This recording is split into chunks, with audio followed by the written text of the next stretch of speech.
શું કે મિત્રો હેલો મિત્રો બધા મિત્રોને ગુડ મોર્નિંગ ને આજે સન્ડે ઇઝ હોલિડેસ છે બધાને તો આપણે થઈ ગયા હતા બાબલા જેવા રેડી ટનાટન કેમ કે આપણે જવાનું હતું નક્કી મેલી માતાજીના મંદિરે દર્શન કરતા આપણે ઓડી પાસે આવી ગયા ને ઓડીને કરી નાખી સાપ ને પછી આવી ગયો કાકાના ઘરે કેમ કે અહીંથી ગટુબાના લેવાના હતા જોઈ નાખો આપણું મોઢું ઓરિસામાં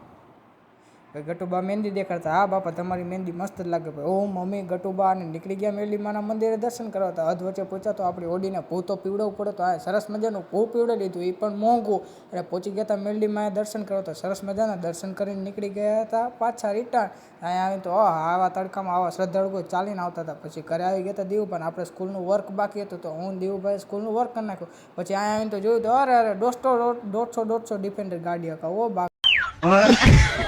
એટલે કોકનું તો હાજુ રાખો એ તો પ્રાઇવેટ નથી સરકારી છે આપણું પ્રાઇવેટ હતો વાંધો નહોતું એ ચાલો ભાઈ લોકેશન જોયું તો હા ફોટા માટે એક નંબર લોકેશન હતું રુદુ કે હાય મેં કીધું બા મેળાભાઈ આપણને ઘરે મૂકવા હતા અમે બે નીકળી ગયા ઘરે ને એટલો બ્લોગ રાખી અહીંયા મળી નેક્સ્ટ બ્લોગમાં